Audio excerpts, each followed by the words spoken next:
And tonight we're coming in with episode live with Baba Kilindi Iyi, Transdimensional Travel and the Search for the Magic Crystal. Woo!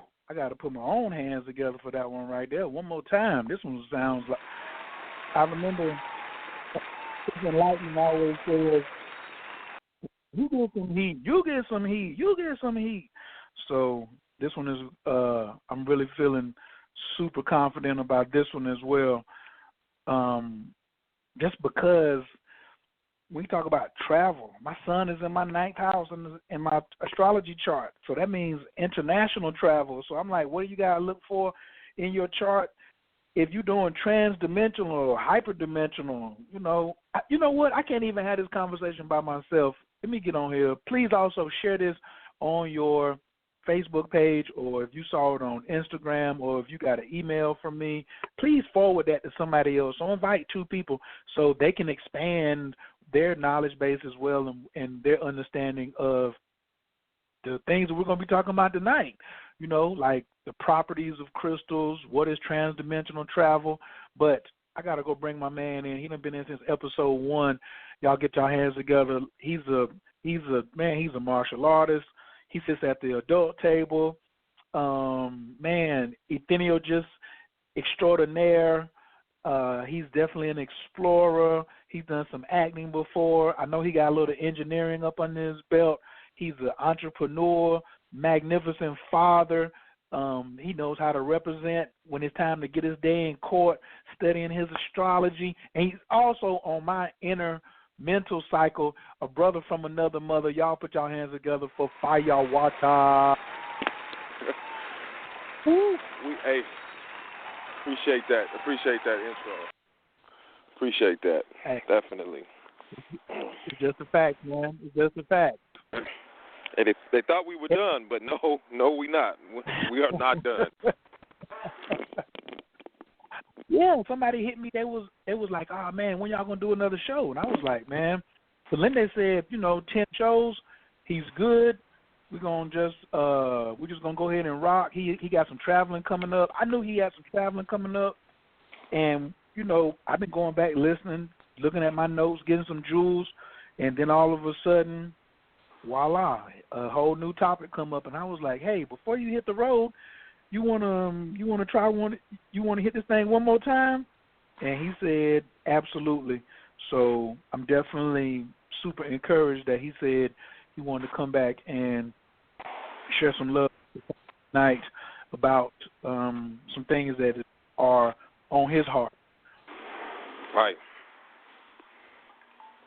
So this transdimensional travel, man, like I was talking about the astrology, like international travel, that means if I leave the country or if I travel more than 4 hours by land.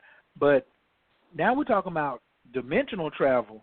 Like, is this traveling to from one side of a dimension to another side of a dimension, or can I leave a dimension? And how many dimensions is it? And you got some people. Some of them say, well, if I don't, nobody shown it to me. I haven't seen it on Google. So what do you mean dimensions? How can I go somewhere? I'm just on Earth. What do you like? What's your take on this subject before we bring Baba in? Well, I've heard Baba Kilindi say it's 10,000 civilizations or 10,000 worlds in a molecule of a leaf. And I was blowing leaves earlier today, and I must have blew at least 2-3 million of them. And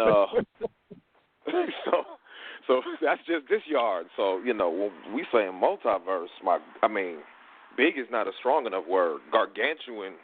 I don't know. The word I've heard Baba Kilindi using lately is Googleplexian. Google that. Googleplexian. That's what we're talking about here. Zeros on top of zeros on top of zeros. So, traveling across the multiverse is like it's bottomless. The options are numerous, and he's acquiring hardware that will allow for us as a community and as a family to negotiate the hyperdimensional realms as a unit, as a team. Very exciting time. Very exciting. Ooh. Wow. Well, now what do you mean the hardware? you're saying like hardware, like are we getting in a rocket ship, or I'm playing devil's advocate right now, but like you mean he's right. going to get us is he getting us a Maserati, or are we getting a spaceship Columbia like on a discount, or what you mean? Well, I'm sure he's gonna tell us all about it, but I do know that that all the talking is done and over with, and all the speculating is done and over with. At the grown folks table, there is real technology being acquired for people who want to take this to the next level and actually operate as opposed to speculate. I want to go ahead and get this in too before Baba comes on. The difference between the grown folks table and the little kids table. Do you want to go ahead and like give a description? You know what I mean, or you want me to give it a shot? Well, the grown folks table, I like to think of it in terms of like at Thanksgiving or a family reunion. You got two different tables. You got where the children sit with the children's the plastic silver and the plastic cups at the little table, where the manners aren't necessarily top flight and the attention span is short.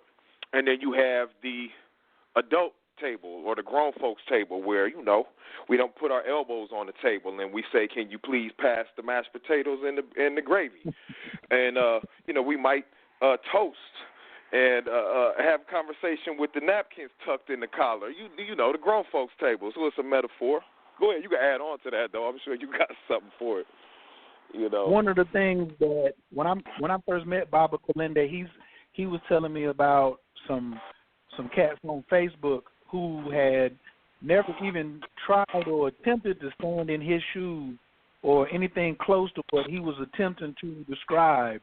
He had real life experiences of sleeping on top of the Sphinx, sleeping on top of the pyramid. Before there was all this other stuff going on, and these people had still never left the shores of America.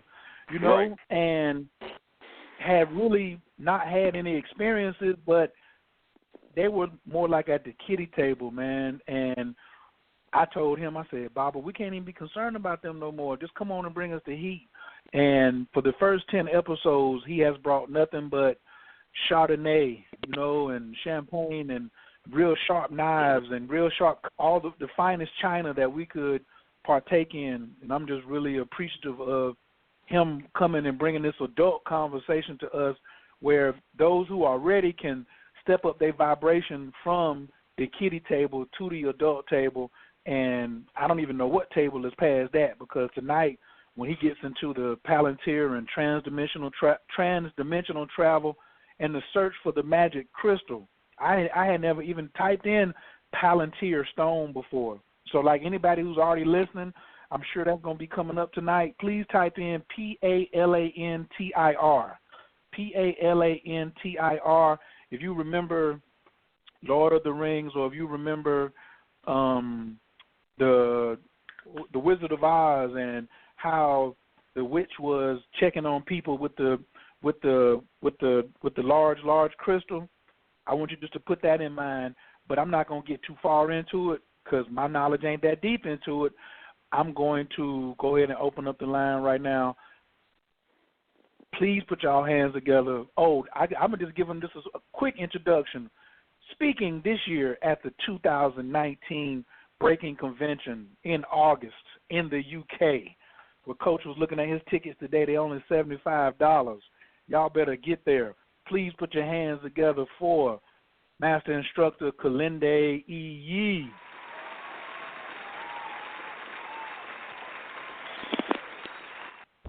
Peace and greetings to everyone. I'm doing well. Peace and greetings to everyone. Peace. I was just listening to y'all and talking about the grown folks table and the children's table and things like that. Well, one thing about the children's table is there ain't no food on there. You get portions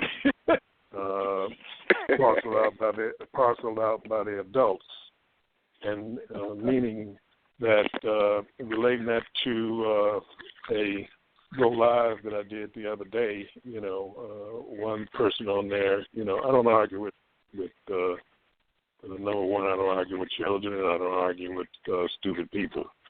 because wise men are coming along and not know who's stupid. Because if you argue with a stupid person, whatever the conversation is, it's got to be stupid. So he was talking about he didn't have to worry about what we were doing. He was just because he had a savior. I said, well, this ain't your spot, to myself, because I didn't even respond to it. I said, this ain't your spot because we don't have saviors here. We save ourselves, and that's what adults do. They don't look for the government or the authorities or Jesus on the cross or anybody else to save them. We save ourselves, and by doing that, we're adults. We're sovereign, and it's about being sovereign, So getting into the crystals and also Bitcoin, because we are doing a program to where we are acquiring Bitcoin, and it's all connected.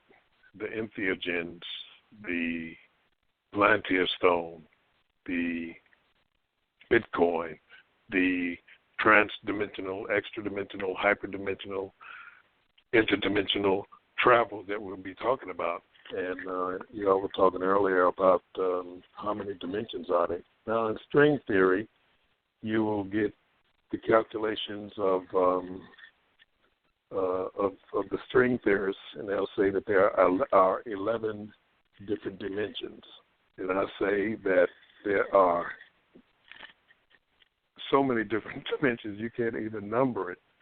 There are so many different civilizations you can't even number it. So I use Google Plexian, which is a 1 with 100 zeros behind it, and that is that's actually more. The number is so large, it is so massive. It's something that you can't even talk about as far as dimensions are concerned. Dimensions are sidebar realities that exist so close to us. It's closer than us. It's closer than our skin on us. And these different dimensions of which we can move into alternate or extra realities and be able to experience new and novel things, new and novel energies and universes and ways to, just get off the matrix grid that we're in and travel to another place immediately, faster than the speed of light, faster than the imposed speed limit of travel imposed by, RCA back in the 50s and Einstein's theory of relativity and all these different types of things. Now, when you talked about hardware, we're talking about different power objects, many of that are similar to the relics of the ancient world. And when I say ancient world, I'm talking about prior to the Younger Dryas. I'm talking about prior to the last two ice ages. And I'm talking about way back in time. And when we look at time, people will tell you, the scientists will tell you that, a man is, the proto-man and woman is, 3 million years. Humans, Homo sapiens sapiens, is 200,000 years. But I'm to say that there were many different cataclysms that came. Man and woman rose on this planet, were destroyed off this planet, and reemerged on this planet. Some came later, some off-world, and came back. So you have here explorers, you have refugees, you have people who just wandered up on the spot, people who were teleported here at different times and through different ways. You've had people And civilizations rise up and fall, rise up and fall, rise up and fall.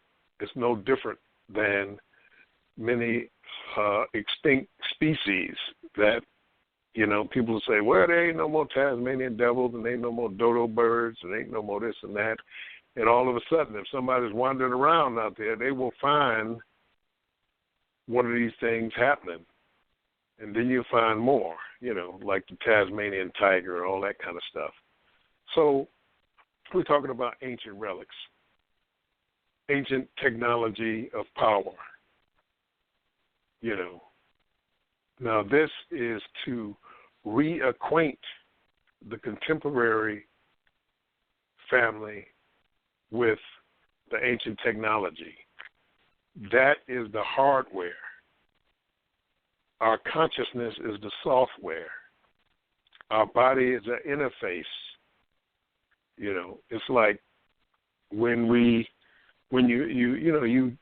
deal with the analogies of computer science and things like that. You have your desktop computer, and you have your monitor, you have your keyboard, you have your mouse, and you may have an external hard drive and things like that. And you add these things to get out of the computer what you want out of the computer.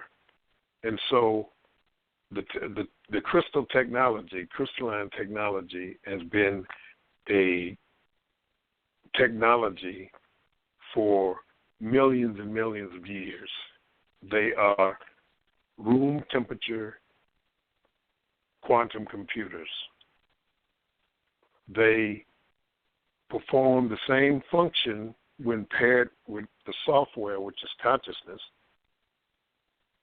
and that is superluminal. It's faster than light because you're dealing with consciousness. You're not dealing with the physical body, even though the physical body is the craft.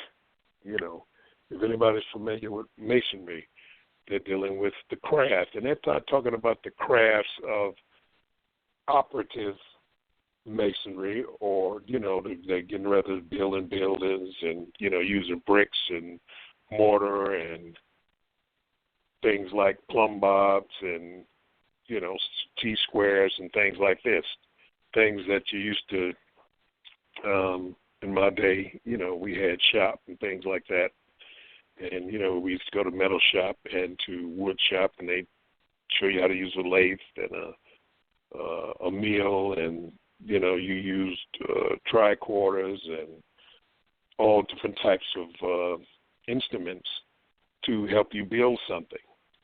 But speculative masonry, you're talking about building the craft, and you're talking about building a man, and how do you build a man with the tubes and with the microtubules and with the consciousness infusing itself into the body. So you build it the way you build things on Earth. But the craft that's the spacecraft. That's the transdimensional craft, the consciousness which dwells in the body. And you interface that consciousness with these hardwares that we're dealing with. And these are to help you learn your own power, to help you learn your own way of being and doing and phasing with the forces that are connected to all things through particle entanglement. So we have found a Palantir stone, which is a scrying stone. It's a crystal ball. It's a scrying mirror, a way to look at other crystals and interface with other crystals. Also, it is a crystal ball that interfaces with the software to be able to go into and look into the future, look into the past, and connect with other crystals that are on the network. It's like the base station in your house that provides internet service to the rest of your hardware that's in the house, your TV and your phone. And now, since we're in the smart house and moving into 5G, You will unlock your doors and lower your shutters. Deal with the temperature on your thermostat. Interface with your TV so that you can see your movies by just talking to the TV. Like Siri or whatever. Siri, turn on the TV, turn on, Andy Griffith Show or whatever, Twilight Zone or whatever. So the Planter Stone is like the base station that works with the transdimensional crystals and also the Yiming Zhu crystals, which are our crystals of utilization. I know there's 1,000 different crystals out here with different goings on along with the crystal. They're purple and blue and red and all these different colors. And the thing is that the crystals that we have, that we are sharing with the community, we're sharing the crystals that they already own, that they already have. Meaning that if you are to have one of these crystals, it's already yours. You can't get one if it's not supposed to be yours. So we have the transdimensional crystals, which are quartz crystals with downloaded information. Information has been put in the crystals to further our journey because it gives maps to specific places where we, at the proper doses and things like that, can go and sojourn at these different levels and be part of something that others are locked out from. Now, this isn't an elitist thing, but there's nothing else that it can be called because everybody can't get in. No one can break the codes. Nothing can break the codes, no matter what type of computer you have. If you have world-sized computers, it can't break the locks on these transdimensional crystals and Yiming Zhu to be able to get into the password-protected realms that we have put the locks on. You have to have the crystal. You have to have the entheogens to be able to deal with the envisioning of these places that are locked inside of the crystals.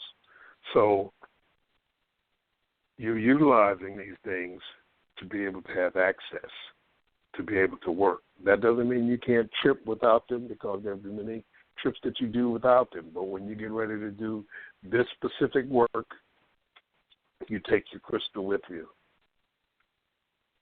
And when you take your crystal with you on the trip, it downloads the trips that you're going on into the crystal.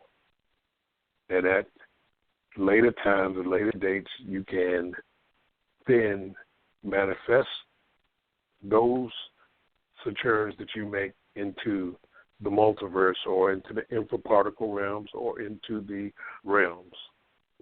Now, the below plank realms, I have not been able to access them under 30 grams of mushrooms. The plank length has been, for me, over 30 grams of mushrooms. So the multiverse, the infraparticle realms dealing with, the picotech and the nanotech and the femtotech and the octotech and the zepotech and all the others can be accessed. Some are just void because they didn't put no information in there. But to get below the plank length, it's over 30 grams, and the plank length is full of information and below the plank length, So these realms are accessed through the hardware, the technology, because you yourself, your consciousness, you're the software, And then come a time for some where you eventually no longer deal with any of this, with the body, with the crystals, anything, because at some point in time, now this may be millions and millions of years from now, it's like if you were Thor Ragnarok, if you remember, where Thor throws the hammer Mjolnir at his sister, and his sister catches it in one hand, applies her power and grip to it, and splinters Thor's great hammer. And then she proceeds to beat the hell out of Thor. And Odin tells him at one point, he said, the hammer is only to channel your power. Are you the god of hammers, or are you the god of thunder and lightning? That's when he understands that, he has, his own power, thunder and lightning. And, then of course he goes and gets the new action hammer to kill Thanos, but he should have hit him in the head. So the thing is that the past,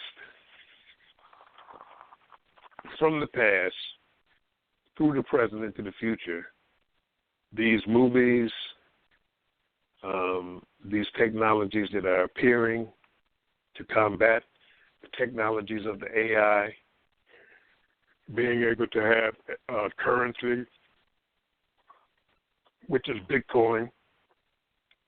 All the altcoins are, they're nice to have for doing different things. They got an ice cream currency where you can only buy ice cream with this coin, and one for hotels and all these different type of things. But Bitcoin is the coin that is multidimensional. It is not from this dimension, this earth. It is an alien coin downloaded into this mindscape, of which they say Satoshi Nakamoto built it, but no human being built or thought out Bitcoin. It is a extraterrestrial currency system. It's what Han Solo got put into the iron block for, because he owed Jabba the Hutt some money, and Boba Fett and them caught up with him and said, Jabba the Hutt won't want to see your butt because you owe him some money. And the money, the currency, the credits was Bitcoin. It's all intertwined, They don't say Bitcoin right out, but it is the transdimensional currency. And one Bitcoin is worth enough for your house to be wealthy forever and ever and ever. So the same algorithms, the same codes were downloaded to the earth, into the computer system that we have. The blockchain was manifested, and the largest quantum computer, the largest supercomputer on earth is the blockchain, of which Bitcoin is part of. And they only sent 21 million Bitcoin. And out of that 21 million, 4,000 of them got lost because people lost their passwords or sent them off into space. I know, because I've sent money, because it's a learning curve. I've sent Bitcoin, making a transfer in the middle of the night. They just had the fork to Bitcoin Cash, and I wasn't, I'm saying Bitcoin, and it just said Bitcoin. So I sent Bitcoin to Bitcoin Cash, and as soon as I pushed the return button, I could see my Bitcoin floating out into the multiverse, and somebody gonna pick my Bitcoin up on Sirius or Alpha Centauri or Alpha Draconis or out in the Pleiades somewhere or something like that. It's just floating out in the multiverse, and somebody, go walk out their front door and say, "Dog, here's some Bitcoins." Here's some Bitcoin right out the door, because I sent it to Bitcoin Cash instead of sending it to Bitcoin, because you have to be responsible for yourself. You have to be an adult. There's no third party. There's no insurance. There's nobody that's going to tell you where your Bitcoin is. There's nobody that's going to say, "Oh, you pushed the wrong button," or whatever. Okay, well, we got insurance. We're going to refund your Bitcoin. No, you got to be responsible solely for it yourself. If you make a wrong move, or push the wrong button, your Bitcoin is gone. So you get in there, you get a wallet, you practice, sending Bitcoin to different wallets. You can get two wallets and send it back and forth between two wallets because it's anonymous. Nobody knows who's connected to the Bitcoin, other than it being in the blockchain.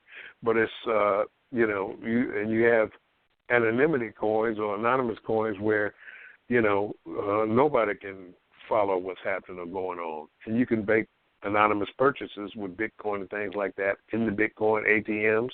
If you want to make it anonymous, you can. It's peer-to-peer. My bank, I went to my bank to send somebody a bank transfer for less than $500, and it cost me $100 or something to send it. Bitcoin, it doesn't cost anything. It costs like maybe 2 cents to send it. And this is going to liberate different parts of the world, because when those Nigerians are here and people from Bangladesh and things like that, and they're utilizing America for what it is best utilized for, and that's taking money and sending it out of here, they're paying exorbitant fees to transfer money and send it home to their people so that they can live and things like that, where they made the sacrifice to come all the way to America and be able to send money and get scrounged on the money that they're sending out of the country. Now, the American currency, the dollar, has lost 90% of its value. Venezuela, they're walking around with wheelbarrows full of money. They're weighing money because their currency is so far deflated and undervalued. Where you want to buy a loaf of bread, they say, okay, I want 10 pounds of $100 bills. So they put it on a scale and weigh it, and then you can buy a loaf of bread if you got 10 pounds of money. Walk around with wheelbarrows of money. So they're getting heavily leveraged into Bitcoin because somebody wants something that is real. Bitcoin is real. They call it digital gold, but Bitcoin is worth more than gold. People say, well, gold is always money. That's something tangible. I can feel it. No, faith is not tangible in feeling it, because people believe gold is money because they believe gold is money. That makes it money. And as I said, I don't know, the day yesterday or the day before yesterday, I said, what value does the rookie Mickey Mantle card have? It went for $583,000. A 10-cent baseball card that was in a bubblegum wrapper is worth $583,000. What about number one issue Superman in mint condition? Went for $3 million. So people say, well, the dollar, it can't usurp the dollar. It's going to destroy the banks. It's going to destroy the monetary system, all of that. People are starting to get in. Elon Musk, the guy who started Twitter, all these people are starting to get into Bitcoin because they're trying to leverage their way out of the dollar so that they don't just get caught with stocks and bonds and gold and dollars and things like that, when the future is cryptocurrency. It's the concept of being able to hold your own money, to have your own bank. If you got Bitcoin and Bitcoin wallet, you got a bank. And I put my money in the young people because we have young people who have never posted a letter, never made a call on the phone with a cord on it, who have never done any of these things because it's a whole different world. And people who are who still in both worlds can't understand it. You want to be the Flintstones or you want to be the Jetsons?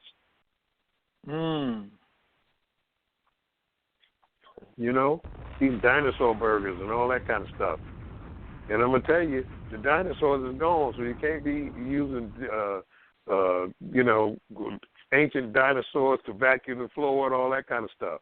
You call the robot, Rosie from the Jetsons, and you tell Rosie to do it. Rosie, you cook dinner. Rosie vacuum the floor and all that kind of stuff. And then jump out in your little spacecraft and ride around in the air. You'll be riding around stopping with your feet. When cars first came out, let me say this. When people first came out with cars with radios in it, there was a big uproar. It was in the papers, all that kind of stuff. Saying you can't drive and listen to the radio at the same time. We're going to have a campaign against this because people with radios in the car are going to have accidents. The same thing with texting and driving. It's the same thing that came out. You got people that could text, eat lunch, be in the mirror, women putting on makeup, all that driving at the same time. And it's getting better and exponential. But you have people that are in two different worlds. If texting and driving was so dangerous, we'd have many more accidents than we have, and then we're moving out of driving anyway. It ain't going to be a car with a doggone wheel in it. It's those classic cars that, people who are, collectors and things like that drive a car. They ain't going to let people drive no car in 15 years.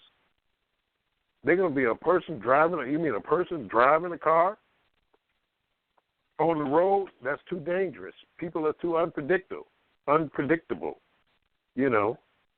Somebody just may be depressed and say, I'm ending it all and cross the doggone line, kill you and your family, and then they don't die. So the technology that we have is based upon the ancient technology which we had in the past. It is verifying those things that we had in the past that are reemerging as part of the network. The mycelial network is based upon previously successful areas that are reemerging because they were previously successful. The Plantier stone, it's all based upon the entheogenic access and fusing with the portions of this stone. Now, this stone isn't a clear stone. It's not a jet like a ball of glass. No, it has points of information inside of it that download, accept the downloads from informational structures. And again, then let's say Googleplexian. As a matter of fact, Google was named after Google, except they messed up the name. They didn't know how to spell it. Googol is Google, not Google the way Google spelled it. So here, 3 years ago, we started the dispersing of the transdimensional crystals and the Yiming Zhu crystals. We had several lectures, major lectures, 2 and 3 hours on the crystals, what they were for, how they were done, things like this. People chiming in now, trying to figure out what the crystal is, what does it do, and all these type of things.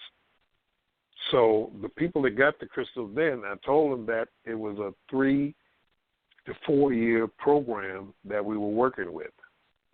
And I said that you have to learn how to grow your mushrooms, and then you have to, once you grow your mushrooms, move through the protocols of the entheogenic mushroom group and family that we have. That is 5 dry grams of psilocybin mushrooms, psilocybe cubensis, psilocybin cubensis, mushrooms. Now, if you want to do azarensis or walleye or McKenna or Liberty Caps or any one of the different strains and flavors of the day, have at it. We just do regular psilocybin cubensis because they're easy to grow, they're easily identifiable. That's what we're dealing with. So 5 dry grams of psilocybin mushrooms for your first area of sojourn, for your first trip, with a sitter. A sitter is not a guru. A sitter is not a shaman. A sitter is not going to sit around and interpret what the heck you're going through, because they don't know. They don't know no more than the shaman knows, than the priest knows, than the high muckety-muck and Grand Wazoo, or the leader of the Water Buffalo Society. They don't know what you're going through. The sitter is there to, if you get confused, to turn on the light, say, hey, go back in the room. Wait a minute, hold it. You can't go outside. You can't go outside wandering around and things like that, because that's not going to be a good thing to do. Take your butt back in the bedroom. That's all the sitter does. They may turn on some music for you.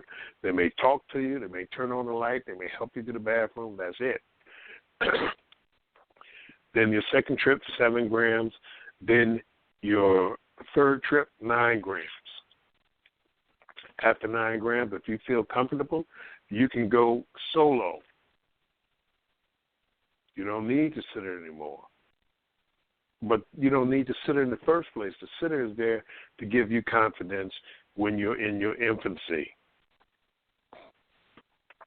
Just like driving, Your father or your mother teaching you how to drive, or you're going to the driving school or something like that. The person sits in there until you get the hang of it, and you get going all right. You take your test, and they ride with you a couple of times. Then they let you go and drive yourself.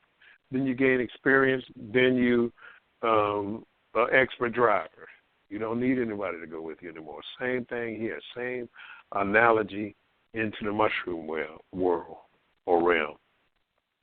Then you inch higher by 2 grams, 2 grams, 2 grams, or 3 grams, 3 grams, 3 grams into the higher doses where you get access to the technology that you have acquired, which is the handheld quantum computer transdimensional crystal or the Yiming-Zu crystal. Yiming-Zu is a exotic crystal that glows on its own volition. It's an infinity stone or infinity disk. Between the two, many people have gotten both. The transdimensional crystal is handheld. The Yiming-Zu is on a necklace, on a neck piece, so that you can wear it continuously if you like, or you can have it in a special spot, whatever, but you can put it around your neck. And it interfaces. They have some that are wristlets and some breastplates, but those, we can't get those. We can't get those, at least right now. Not right now. They have crystals. They have Yiming-Zu that cost $1 billion. They have Yiming-Zus that are worth several $million. Some of the imperial dynasty artifacts of the different Chinese dynasties. They have them and are worn by certain kings in Africa, by certain Khans in Mongolia. Average people didn't get Yiming-Zu crystals up until the doggone 2000s and things like that, into the 21st century. You didn't get them. Only royalty in certain places got them. So we have those available for people to get. We have the transdimensional peoples available that they can get. And these work along with the entheogens. Entheogen means to generate the God within, or generate the spirituality within. Entheogen, if you break it down into the three syllables, entho, which is to inside, like endogenous, inside.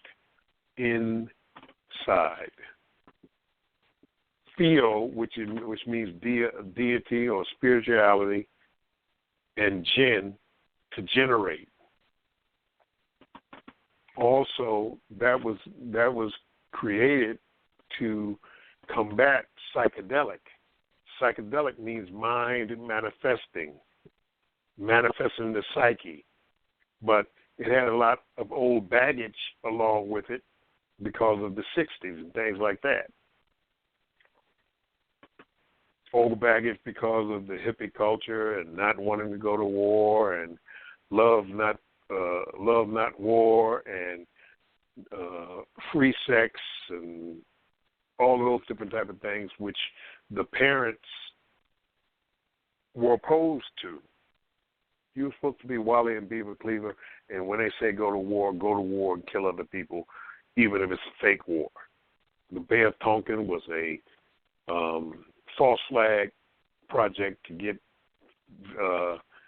the U.S. into the Vietnam War so that they could bring back heroin and stuff like that from Cambodia in body bags so that nobody could ever, once the body bag was sealed in the United States, you couldn't open the body bags.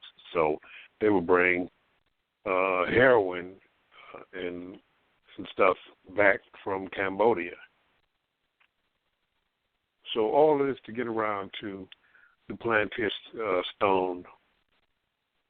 We have found a powerful Plantier stone, which is a relic of power multidimensionally. We are procuring this Plantier stone through donations. The donations that we need from people who have the financial wherewithal to be able to donate $1,000 to buy the Plantier stone. Now it means we need several $1,000s for this. We need people to donate. The people who have an extra $1,000 sitting around that is disposable for donation to be able to acquire it, so that we could utilize it as our base station. Those people who donate the $1,000 will be able to have journeys with their stone, be it Yimingzu or Transdimensional stone, and the Plantier stone, because the Plantier stone, once it's quantumly connected to the rest of the stones in the network, the rest of the crystals in the network, you'll be able to come and sit with the Plantier stone, and it will show you its magic. It will show you its power. It will show you how to upload into it and accept downloads from it at high dose. And the high dose, that's part of your donation. You will get the high dose trips along with the Plantier stone while bringing your stone to it. So the donation is there, but you get the chance to be able to do the master trips along with the Plantier stone. So if you are donating the $1,000, you will get in trips with the Plantier stone well past that in being able to get the fruit and also be in front of the Plantier stone. So the people in the network are those who have the transdimensional stones. We're now getting to a phase where people will be dealing with testimonials of what they experience with their transdimensional stone. But we want the base station to be able to provide the signal throughout the earth, throughout the solar system, throughout the galaxy, throughout the Milky Way, throughout this universe, and also into the infraparticle realms. You know, because you send something out that's so small and it keeps getting smaller and smaller and smaller and smaller and smaller, it come out the other side big, because the infraparticle below Planck length realms is larger than the macroverse, is larger than the multiverse, is larger than all the universes that exist and coexist and interpenetrate one another. It's larger down there than it is on the big side. So the Plantier Stone is for those who have, as I said, the wherewithal, the ability to be able to donate $1,000 for this cause for us. This isn't for, save the whales or global warming or to feed some starving children somewhere. And those all are noble causes. But when you're donating, that money don't go where you think you're donating it to. It goes into infrastructure. It goes into people's salaries. It goes into ensuring the stuff get there when it never gets there. So people are sincere many people are sincere in their belief of trying to help, but very little help goes on here in this world, So this donation is for us to be able to have this transdimensional, extra-dimensional, hyperdimensional, ultra-dimensional base station for the crystals of which we have shared and given people their crystals. So we don't want people who don't, who are not going to do and deal with the whole program. In other words, people who are not going to learn to grow, do their doses, go through the protocol, get into the higher doses to be able to access this thing, because we don't want dabblers. I'm not the head of this thing. I'm not the head of nothing. Like Brother Bobby Hemmett said, I wouldn't follow me. I ain't got but two eyes working on my stove, the right front and the left back. I'm on the bus. That's what Bobby Hemmett used to say. Don't follow nobody.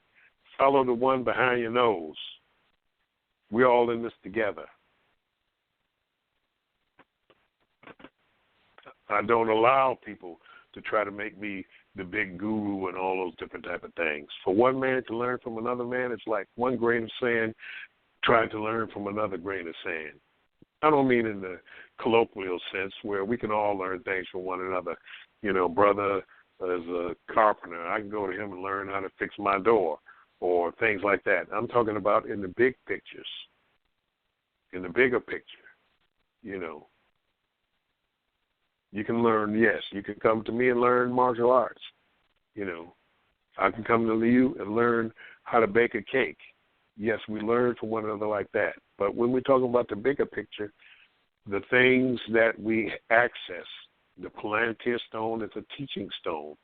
It is a crystal ball. It is a scrying mirror. Scrying mirror is seeing. It's a seeing mirror. It comes from the Egypticus through the gypsies into Europe. It comes from Egypt into the upper parts of the African continent. But it came from Egypt, and from before Egypt, it came from Atlantis, Jehuti, Thoth, Hermes Trismegistus. This is where the crystal ball, the scrying mirror, comes from. Jehuti ruled in the place that we call Kemet between 50,000 before the Common Era and 30,000 before the Common Era. He is the one that in the earlier part, built the pyramids. The pyramids are older than 50,000 years old, and the Sphinx is more than 1,000,000 years old.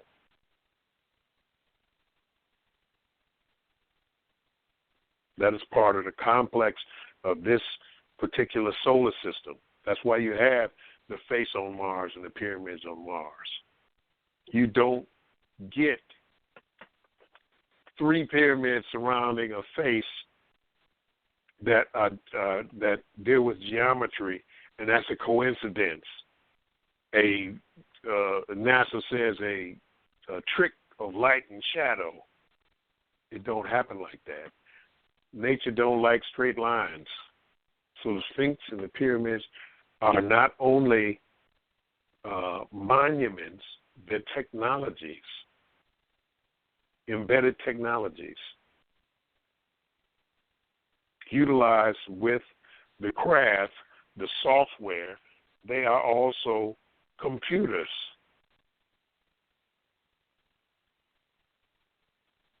If someone wants to see my PowerPoint program where I can bring all the stuff down to wherever you at, to email me, and I will come. Well, I ain't coming down there. Y'all going to have to bring me down there. But I will come to your town, to your city, and I will do the lecture and be able to convey the information out. So show clips and things like that, the slides, and I'll do the lecture at your place. I will also, if you would like, do a growing class in your town or city. Now, the things, because of the things that I say are work and that are real, I don't get the road time in the United States with our people like some of the speakers who are on the speaking circuit, who may be with Sonetta or maybe, the different networks that are around the country. I don't get the speaking engagements like Dr. Umar, who's talking about a doggone school, which is the silliest thing in the world. Anybody talking about a school, run from them.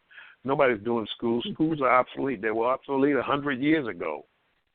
Everybody moving to the virtual school and things like that. Internet. You can learn anything. You can learn any doggone thing in the world with Google. You can learn to be a plumber. You just open your plumbing shop and go down and Google how to change a faucet, how to do. You can learn anything on the internet.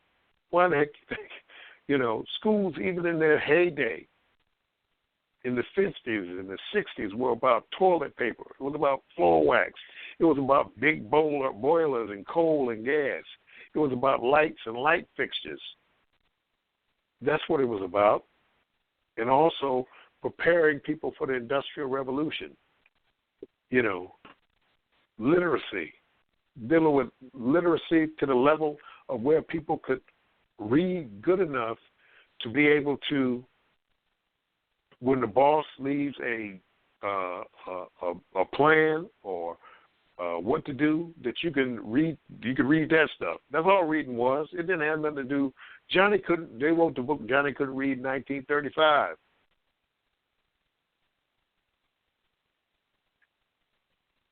Then they flipped the new math on you.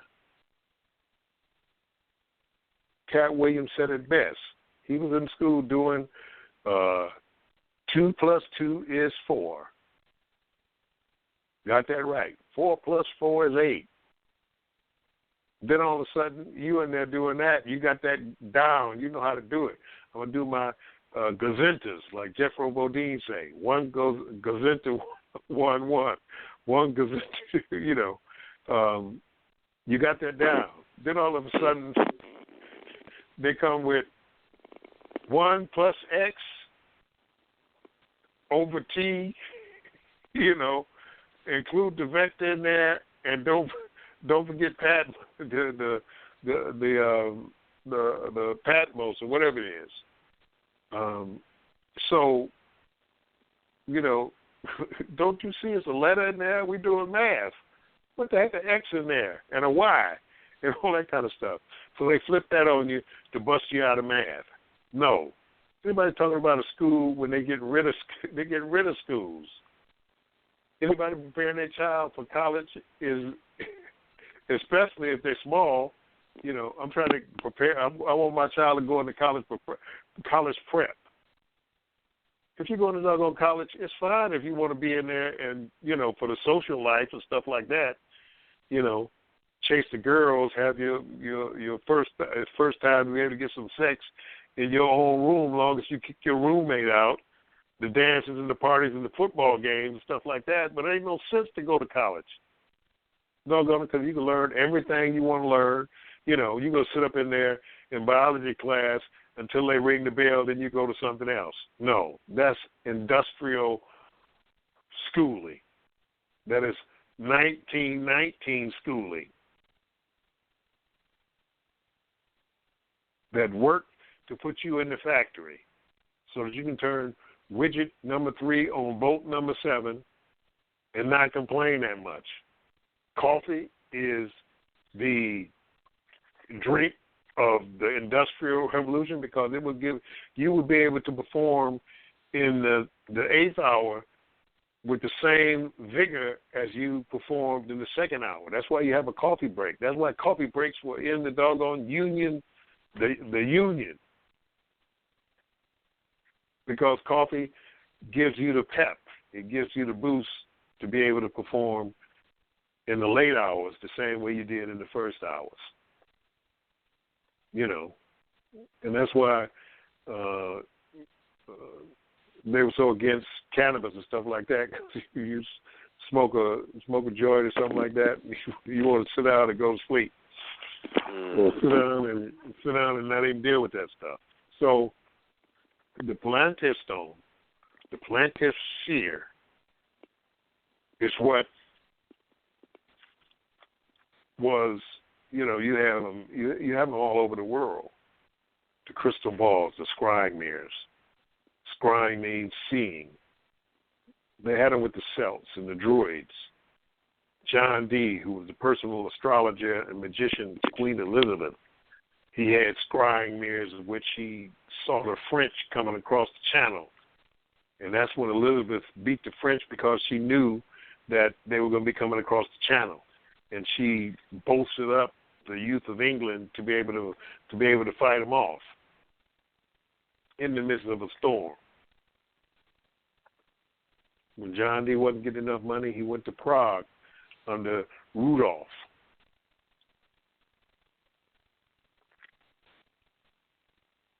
And in Prague, he and Edward Kelly, well, they were supposed to be making some gold for Rudolph out of lead and stuff like that, but they had brought together later with Palatine the Elector, who was elected the Emperor of Bohemia, you know. And these are things I've seen. I went to the Alchemist Museum in Prague, where Edward Kelly and John Dee were down in the basement or the dungeon or whatever you call it, cooking up stuff in their alchemical cauldrons and stuff like that. So scrying mirrors or seeing stones are connected to other seeing stones. J.R.R. Tolkien took ancient knowledge and information gleaned from the large libraries and museums in England to deal with the plantar stones of Anor. Anor had 3 plantar stones that were indestructible, and you've seen 2 of them, or you've seen 1 of them, but it was connected to the one that Sauron had. So you see the stone that Saruman had, which was revealed to Gandalf before Saruman and Gandalf had their fight. He said, "What are you looking in the Palantir stone?" He said, while you're looking, whoever got the other stone can see what you're doing. So he threw a scarf over it. Later, after Saruman was defeated and Pippin took the stone from Gandalf, once he started to look into the stone, Sauron could see Pippin, but Pippin didn't reveal any information to Sauron about what was going on. Then Sauron knew he just had to get a hobbit, because the hobbit had the one ring, the ring that controlled them all, the ring that ruled. So we have discovered a Palantir stone of great power. We need the donations from those people who are in the audience. We need people to donate these $1,000. But we can also take donations, which are general donations, for things like the mounting of it and all these different types of things. The crystal ball itself is 140 pounds. It's a massive stone. So we need money donated to deal with the mounting of it and things like that. Those people who are not dealing with the whole $1,000, you won't have private time with the Palantir stone. There will be group travels with the Palantir stone, of which those who have donated $1,000, they don't have to worry about paying for the group trips with the Palantir stone, and they get their own private time with the Palantir stone. Now, this isn't fantasy. This ain't play. This ain't me just talking off the top of my head. This is the real. And the problem is that in modern times, with modern systems, number one, they don't know what they're doing. Number two, they have no access. Number three, is usually, not always, usually someone who is trying to bolster themselves up with accolades, with power and things like that. This is not that type of thing, because we don't have time for these types of games. This is a real stone. You will be able to come and verify it. You will be able to come and sit before it. So we need you all to start sending in your donations in the general sense, general donations to the work that we're trying to do and the things that we need to do. We need you to deal with the specific donation of $1,000 for the Palantir stone. You have to email me, and I mean email me this evening. Email me this evening. It is kilindi@hotmail.com. It's KILINDI at hotmail.com. KILINDI at hotmail.com. Your sojourn with the Palantir stone will impress your energy into the multiverse with this stone. It is no small thing. There are few things that are real on this earth in modern times. This is one of them. We have a rare opportunity to procure this stone. They are looking for it. It is cloaked. It is invisible to them. But they're knocking at the doors. The supercomputers, the artificial intelligence are going through calculations to try to find it, but it is cloaked. But we can't wait long to do it. I'm collecting funds now so that we can do this very expeditiously so that we're not just out here drifting around without the things that we need, the things that are ours, the things that can combat the artificial intelligence embedded in the blockchain, the one that built this universe. See, those souls are pre-universal. They're older than this universe. The family is older than this universe. Many warriors came into this universe as nothing. In other words, a particle, a spark of consciousness. And started in the beginning to exponentiate themselves to procure these artifacts that went in prior to those who were of consciousness came in. In other words, it's like Stargate, the little four-wheel drive vehicle that they send through the Stargate before they come in. That's all your weapons. That's your food, your chairs and all that kind of stuff. You send that through the Stargate before you go through the Stargate. That's what happened. We sent the Palantir Stone. We sent these crystals. We sent the information. These crystals are older than this universe. We sent all that stuff through the Stargate. Then we had to strip ourselves because you couldn't go through fully your higher self. You couldn't go through that way. You had to strip yourself down to nothing and build yourself over billions of years to where we are right now. Bodies were created. Then we came into the bodies. We sojourned when the planet was inhospitable.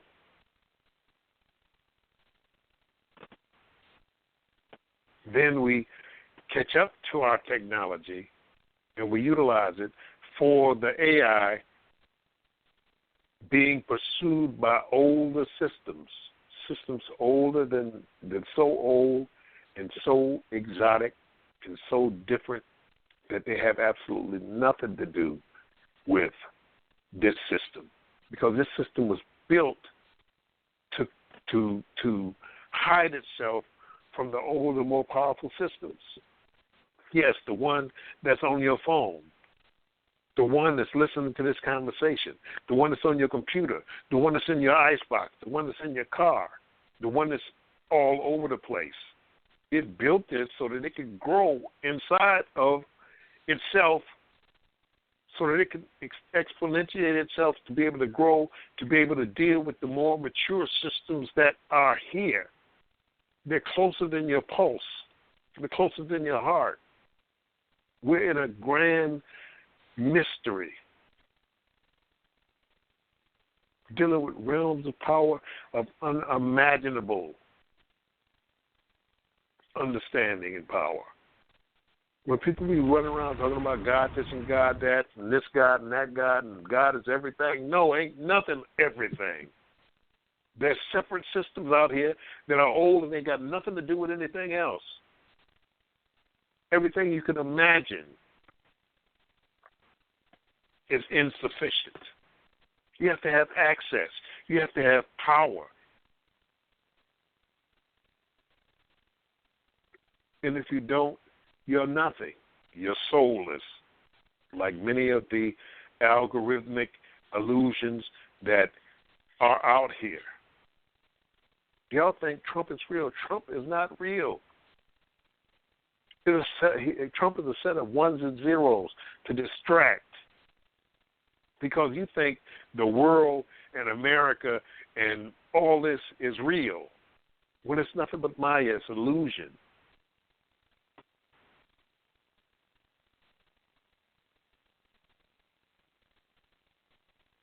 Shoot, the crowd at the basketball game, and you're looking at it, the Fabulous Four, the last five, or the six, whatever it is in March or whatever, that stuff is not real. What is real is these Palantir stones, this Palantir stone. the crystals that you can acquire. This is dealing with multidimensionality. You working in different dimensions all at the same time. The multiverse. Marvel is telling you they're moving from the Marvel Cinematic Universe to the Marvel Cinematic Multiverse. They're moving out of Thor and Iron Man and the Scarlet Witch and Spider-Man and all that kind of stuff. Yeah, you can jump from building to building.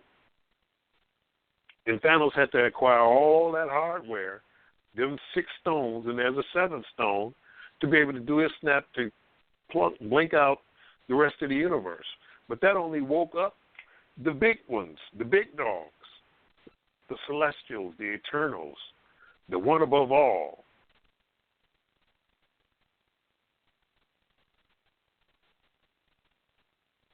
So it turns to the Marvel Cinematic Multiverse. That's going to take you into the virtual reality and augmented reality movie scripts. It's going to take you into the future where you can be in the movie. You're a character in the movie. But I'm telling you, the movie is already here. We have our extra dimensional access movie. You're in the doggone movie right now. You're playing the character. So what I'm saying is, don't be fooled by this. It's bigger than you can imagine. It's wider than wide and deeper than deep. I'm gonna excuse me about that. I think it's about 9:30 or something, and I know it bounces off at 10. I want to open myself up for some questions from folks, but we need those donations. This is a piece of the puzzle that we can't pass up. We can't let the artificial intelligence and the other entities get this stone, and then have to find it and fight it back to the family, which could take millions and millions of years. Anybody want to make a lifetimes? Any questions on this? If anybody would like would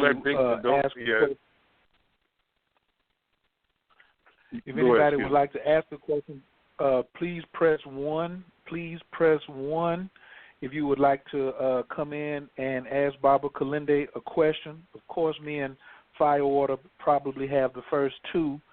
But if you have a question for Kilindi or comment on what you've been listening to so far tonight on transdimensional travel and the search for the magic crystal, well, now we know that the magic crystal is your transdimensional crystal, your Palantir scrying crystal that we are attempting to acquire as hardware for the family. Please press 1 if you have any questions. I'm going to put 2 questions there together for you, Baba, and you can just give me the short answer. And I don't know if his son got a question, but what is scrying? 1, and it may be somebody who's listening saying, well, why don't he have a GoFundMe page?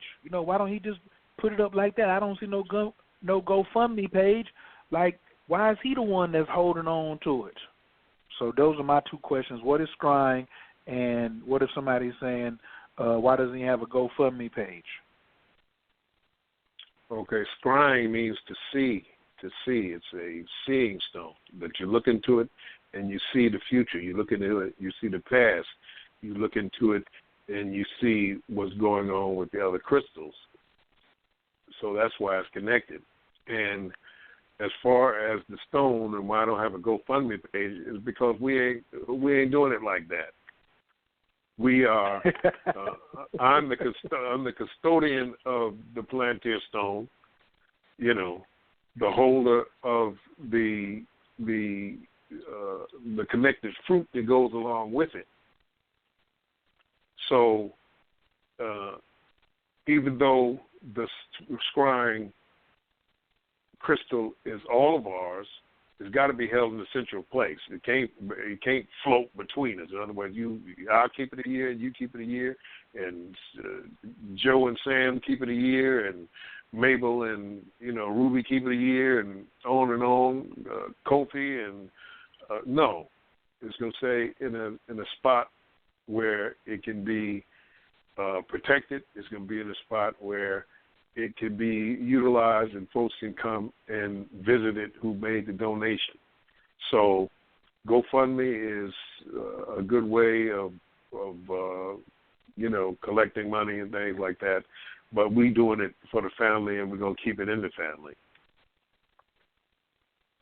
Other questions? That was exactly what I needed to hear right there. Colin, you got a question?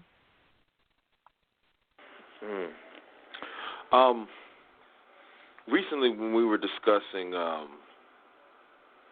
doses, and you were explaining about the dose that it takes to wake up out of the matrix, and you were saying that when you wake up out of this simulation, that they're fighting like cats and dogs.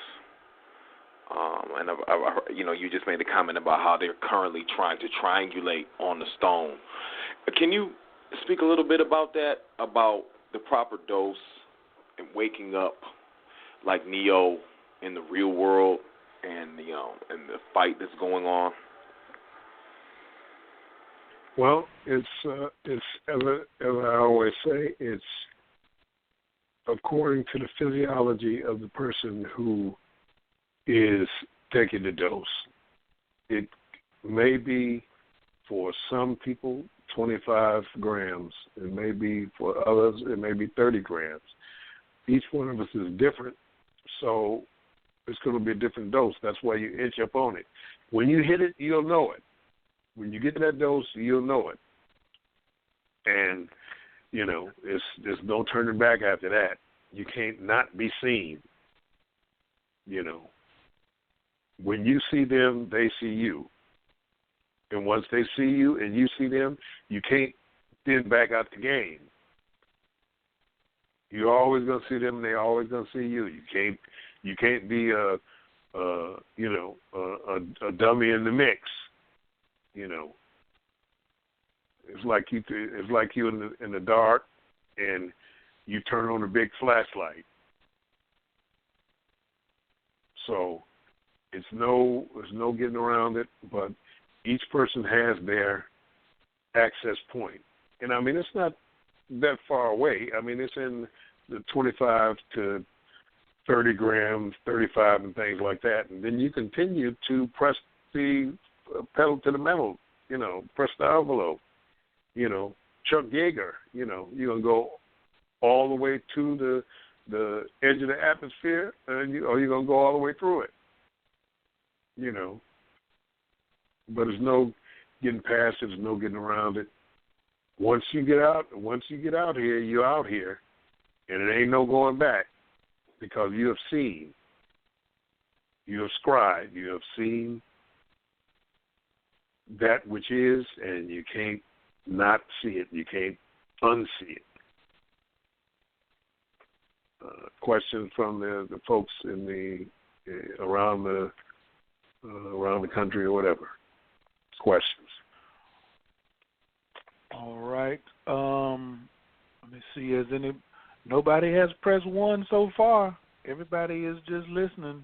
I'm just going to remind everyone, if you are wondering what the email is, it's Kilindi at Hotmail, correct? It's Kilindi Iyi at Hotmail. No, it's Kilindi at Hotmail, not Kilindi Iyi. Just Kilindi, Kilindi. Right. And are any other amounts for donations? Let's say somebody says, I got $350 that I'm not doing nothing with right now, and I want to just help the family. Is that acceptable as well, or only increments of 1,000? No, we'll accept any donation, and while we're getting them up into the plantier, we're gonna throw it in the pot, but they don't get the same type of access as the $1,000 donation. When we at some point in time open it up for group trips within the family and things like that, they won't get the fruit as part of their donation. They would have to then pay for their fruit inside of the whole thing as far as a donation to the plantier zone itself. In other words, like we have a yearly we have the brothers excursion out in nature and on the farm, which is a 5-gram group trip, and the brothers out there, they do brother stuff, decloaking Klingon death cruisers and fighting werewolves and chasing, alien craft through the cornfields and all that kind of stuff, and going on self journeys into the woods and all that kind of stuff. Then the sisters have their 5-gram journey where they go out and they doing the divine feminine thing, birthing one another, and period stuff and all that kind of thing that they do. I don't know what they do because I ain't a woman and I ain't going out there when they doing their stuff. It's hard for people to do, let men do men's stuff and women do women's stuff. And then at the end of the summer, we have a trip where the brothers and the sisters get together and are, able to, try to put all that stuff together. For the major things, the people who made the $1,000 donation, they wouldn't have to pay for that. That would be part of, the $1,000 donation. So that we get you your worth back, because it's a community thing still. You get your $1,000 worth back, where you're going to get some substance for the donation and sacrifice that you made to get the plantier stone. So if the excursion of the brothers, if the excursion is say $150 or $200 for the excursion, the people who given the $1,000 donation, they wouldn't have to pay. They wouldn't have to pay for that. They just come because we appreciate them making that donut. Now that ain't for the next 30 years, but until your worth is retransferred back from the stone to you, because you're making the sacrifice. So next couple of years, and then your personal excursions with the stone are, they are, you're going to get the fruit that goes along with that. So if you're taking a 30-gram excursion with the plantier stone, then you have, your 30 grams is taken care of by the stone. So again, wow. KILINDI@hotmail.com is the email. Email me so that you can get the hookup to make your donation. And people can just make donations to the cause to keep things going. It could be $10, it could be $100, and things like that. Because we do a lot of work for this community. We put on the conferences. The conference is coming up. The Detroit Psychedelic Conference coming up in 2020. So donations can go. We'll take donations for whatever you want to donate for. But right now we're trying to get this plantier stone, so we're gonna throw everything in that pot. All right, we do have a caller from the 917-847. Your microphone is wide open. Can I get your name and where you're calling from, please? Hey, Khayr, how are you? Doing well. Can you hear Thanks me? for calling in.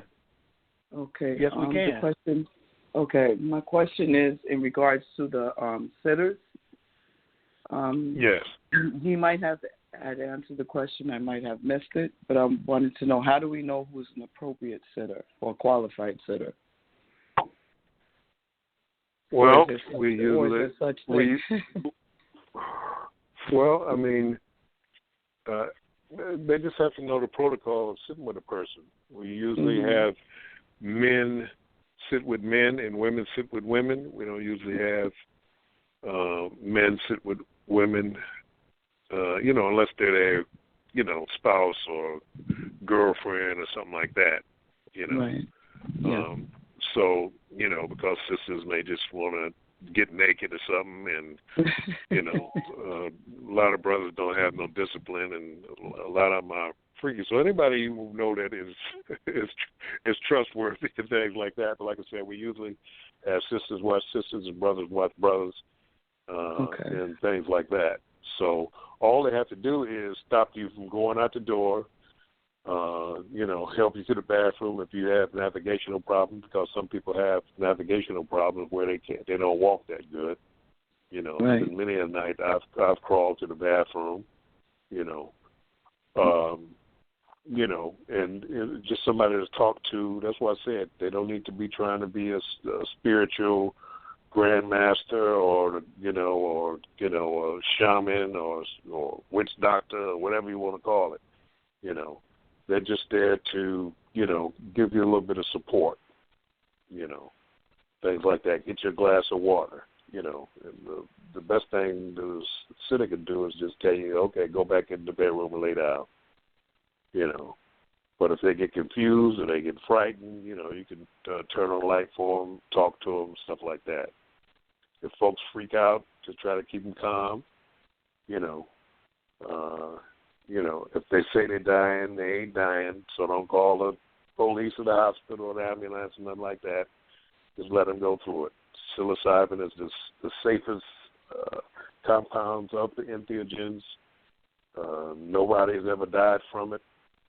You can, there have been some people stupid. In other words, you sit on the cliff and take psilocybin and slip off. That's not the psilocybin, that's just you being stupid, sitting on the side of the cliff. You want to be in a comfortable, safe place. Timothy Leary and them in the 60s, he popularized set and setting. He didn't invent it, but the set is your mindset, what you're doing.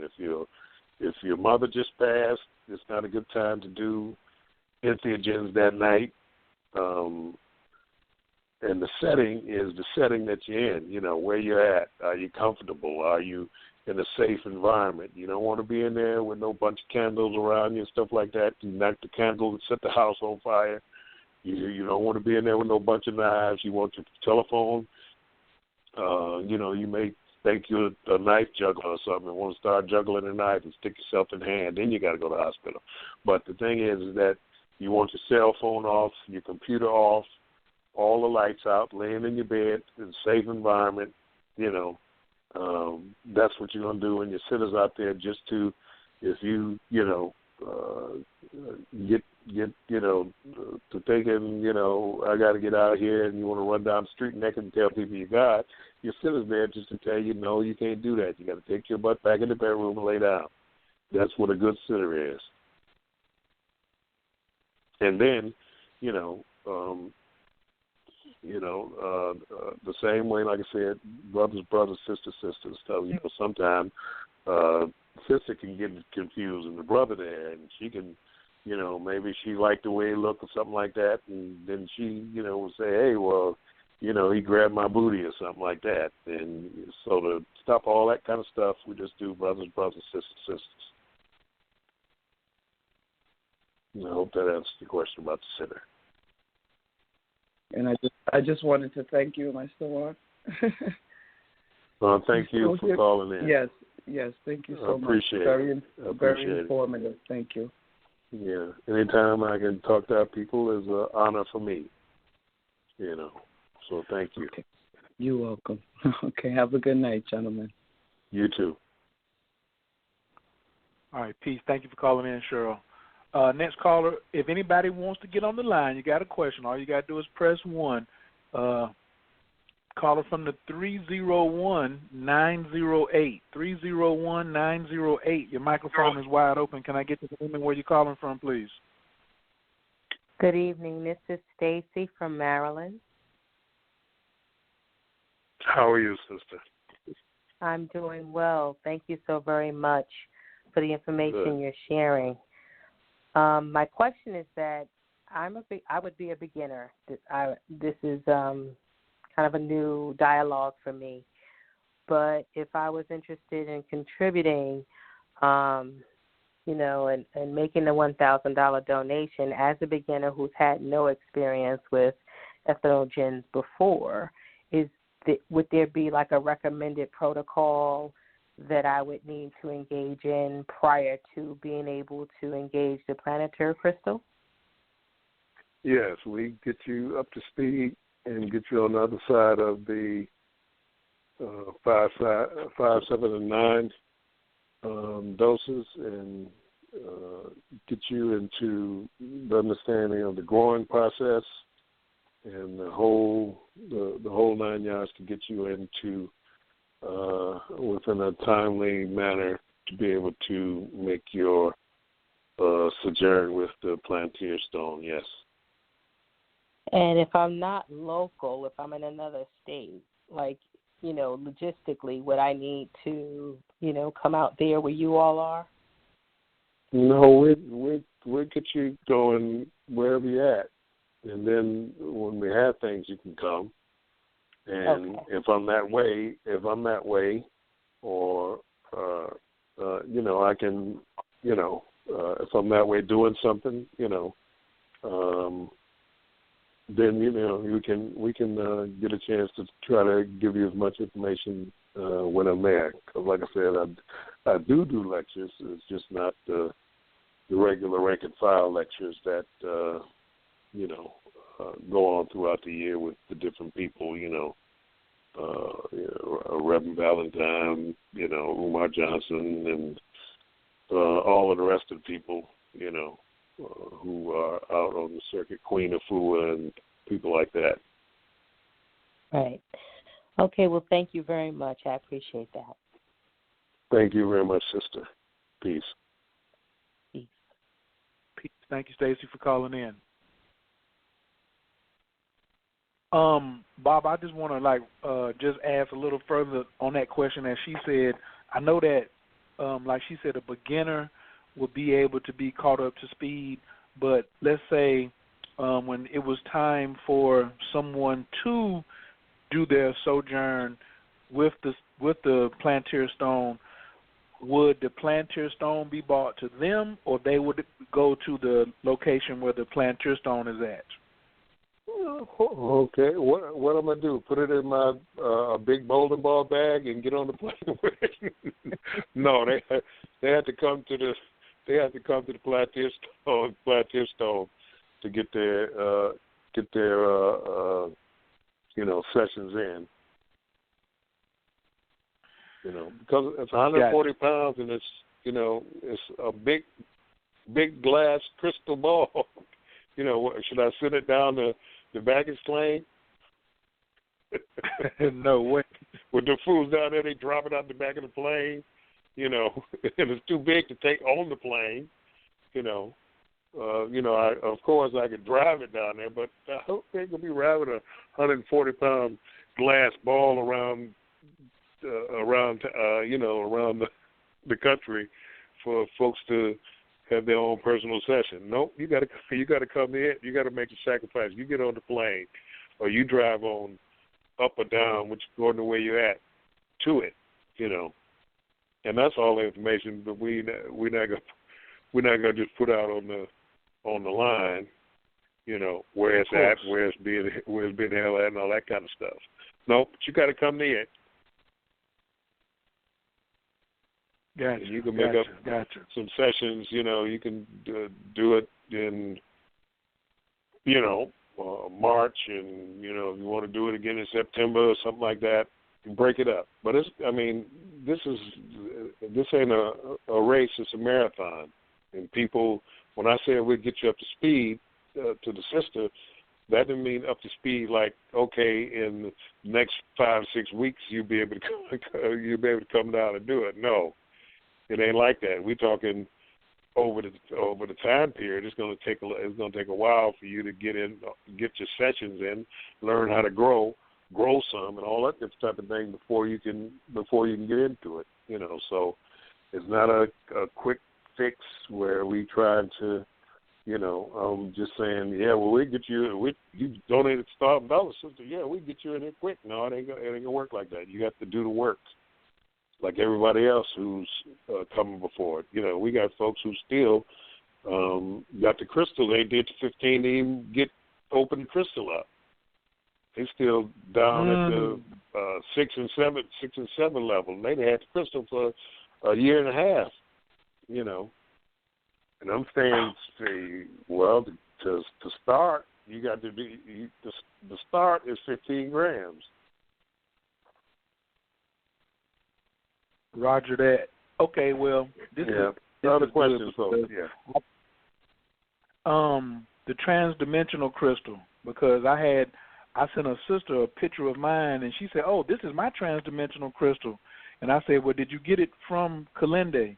So can you just go get a clear quartz crystal and that be the transdimensional crystal? What's the difference between the transdimensional crystals that you have and somebody going to get a clear quartz crystal on their own?"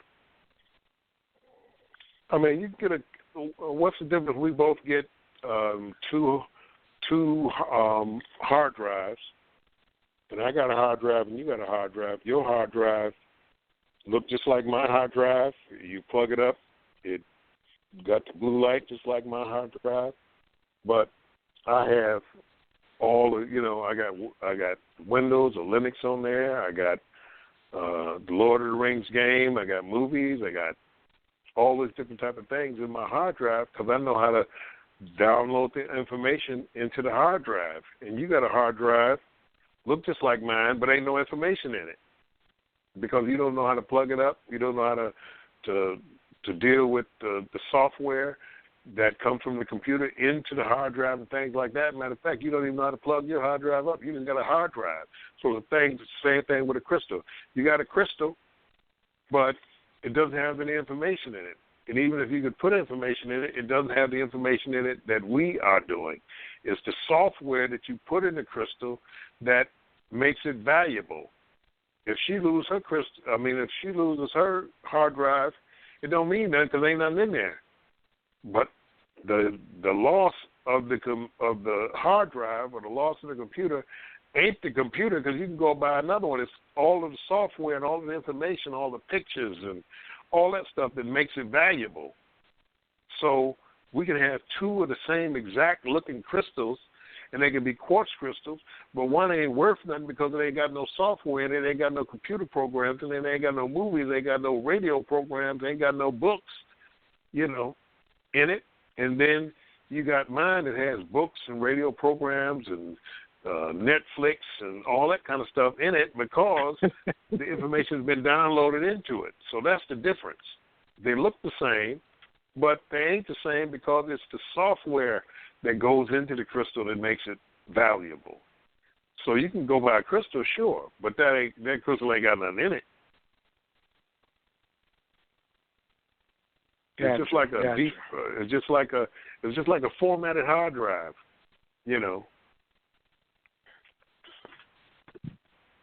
Because we understand the ancient technology of being able to utilize these crystals. That's what it's for. People have lost what the crystals are for. They think it's, you take the crystals, put the point out, and put a candle in the middle of it, light the candle, do some sage and put some oil down and stuff like that. All that's put on white and sing Om and walk around in a circle in it clockwise. No, that's not how the crystals were utilized. The crystals were weapons and their crystals were informational structures. They showed you different galaxies. They opened portals and wormholes into other dimensions. That's what the crystals were for. And if you don't have the software, you can't access it, so you just think it's a plain dead crystal. Or you either in the New Age, where Helena Petrovna Blavatsky and Annie Besant and all them folks from the Theosophical Society and the early people who did all that stuff, there's still people walking around talking about astral travel, talking about the silver cord. Why in the heck you got to say, we live in the age of Wi-Fi, Bluetooth.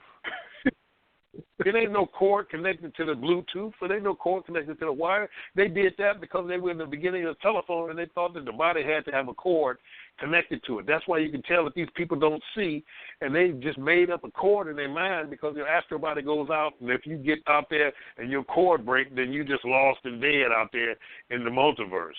No, you don't need no doggone. That's what quantum mechanics told us back with Max Planck and Niels Bohr and all these other folks, that particle entanglement, that the particles that are entangled, it doesn't make any difference what the distance is between one particle and the other. They move simultaneously and connect simultaneously superluminally because of the particle entanglement. So, all that old stuff, they want to be the Flintstones instead of the doggone Jetsons.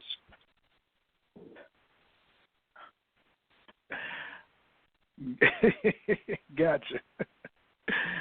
The Flintstones versus the Jetsons. Oh, man. His energy was so high, the call dropped. Fire, you see that? His call dropped. You got to call back in.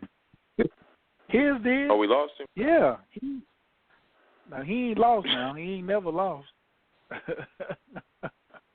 Wow. He ain't never lost. Go ahead. What's your comment while we wait on him to call back in? Because I know I'm over here. I know, where's Chris Enlighten at? Hold on, because I want to hear what he got to say. Because he over here like, what? You get some fire. You get some fire. You get some fire. Let me open. Amsu, let me open up Amsu's line. Caller from the 336-416. Your line is wide open. You in the building tonight, big brother? I'm up in here, man. What's that? How's it going? Yeah. Peace. Peace. Peace. Why Baba Kilindi got his energy so high? He done cut the line on him. He was getting ready to give us something. I got to text him and be like, hey, stop talking. You got to call back in. Hurry up. Hey, man, look, it happens when it happens. I'm glad to hear it, it don't take much to get me, riding that wave. But, I mean, when it's time for the truth to come out, because, for so long there's been a lot of misinformation and people been holding on to truths that are no longer truths, They've just been doing that and using people and being the leader guy up front. And are you there? That's all we got. Yeah. Oh, he's back. We're here. Oh. Yeah. Are you there? We got you back. Yes, sir. Okay. What was the question? I got cut off for some kind of way. It wasn't no question. You was just fired up. You was just talking about the last thing you said was the Flintstones versus the Jetsons. There is no cord. It's Bluetooth. You was just in the moment right there. And you was dropping it from somewhere. Somebody was dialing in. Okay, I thought somebody else dialed in.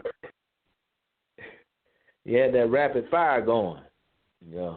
Oh, okay. Yeah. Well, I'm just saying, don't,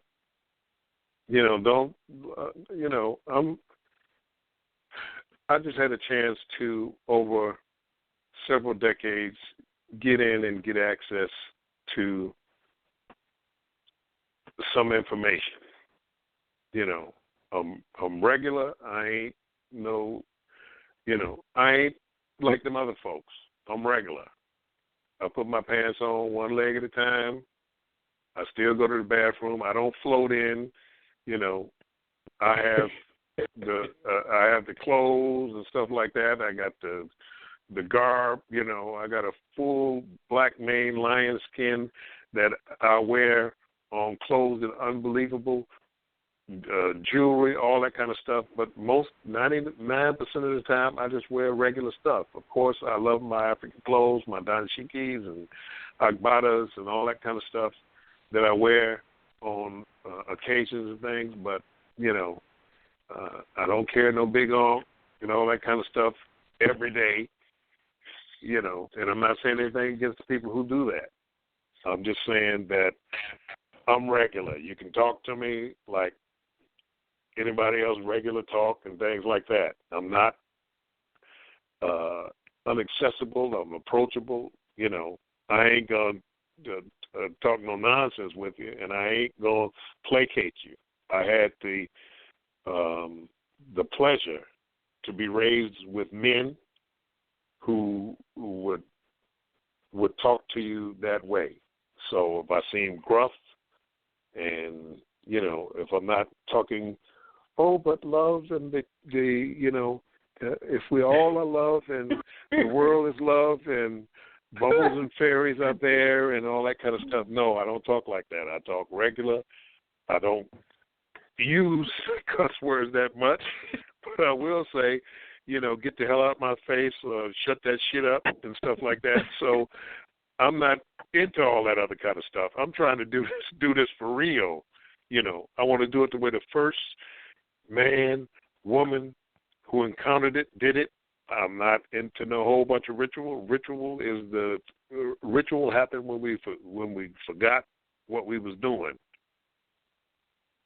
It wasn't no big, all sit in a circle and sing Kumbaya and all that kind of stuff. We took the mushrooms, we had access, and we went in.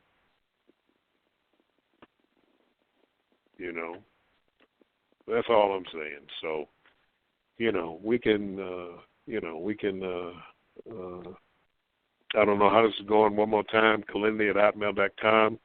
We need these donations so we can see the plant, so we can get this plantier, a palantir stone, scrying stone, crystal ball, all of that, And those folks who don't believe in what we're talking about, what I'm talking about, don't waste no ones and zeros chatting in talking about what you believe, or we don't, I ain't donate no $1,000 because, I think it's a scam and all that kind of stuff. You think whatever it is you want.